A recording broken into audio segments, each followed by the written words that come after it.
প্রিয় বন্ধুরা, শোনো, ভারতবর্ষ ধর্মপ্রাণ দেশ। প্রতিটা মানুষ এখানে ধর্মপ্রিয়।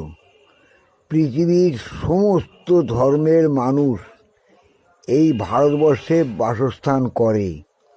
শুধু তাই নয়, ঈশ্বরের প্রতি প্রত্যেকটা মানুষের অগাধ বিশ্বাস এবং অগাধ ভালোবাসা নিয়ে তারা ঈশ্বরের সেবা করে আসছেন যুগ যুগ ধরে। তাই ভারতবর্ষ সারা পৃথিবীর কাছে মহান এবং সবচেয়ে শক্তিশালী দেশ। কারণ ঐশ্বরিক শক্তি আমাদের ভারতবর্ষের প্রত্যেকটা মানুষের ওপরেই বর্ষিত হচ্ছে। আমাদের বাঙালিরা, আমাদের প্রত্যেকটা ভারতীয়রা ঐশ্বরিক শক্তিতেই বলীয়ান। তারা সমস্ত কিছু সাফল্যের মূল কারণ ঐশ্বরিক শক্তি। তারা ওই শক্তিকে ব্যবহার করে এবং শক্তির আরাধনা করে প্রত্যেকেই সাফল্যের চূড়ায় পৌঁছে গেছেন, যা ভারতবর্ষের বাইরে অন্য কোনো দেশ এতটা সাফল্য পায়নি।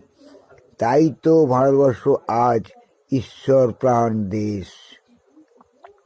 আর একটা কথা মনে রাখো বন্ধুরা, আমাদের দেশে এত গির্জা, মসজিদ এবং মন্দির কেন প্রতিষ্ঠিত হয়েছে জানো? তোমরা ভালো করে শুনলে বুঝতে পারবে।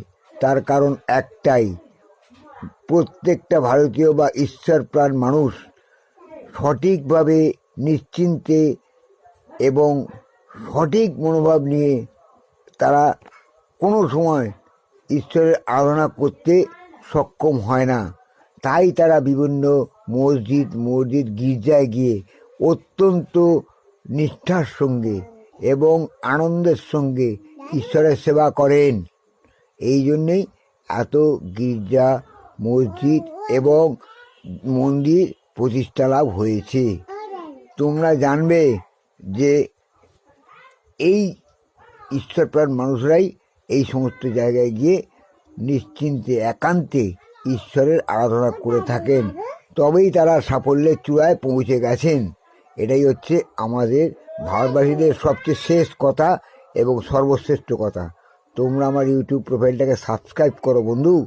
অনেক নতুন কিছু জানতে পারবে, যেগুলো তোমরা আগে কোনোদিন শোনোনি এবং জানোনি। এক্ষুনি আমার ইউটিউব প্রোফাইলটাকে সাবস্ক্রাইব করো এবং প্রত্যেকেই উন্নতি করো।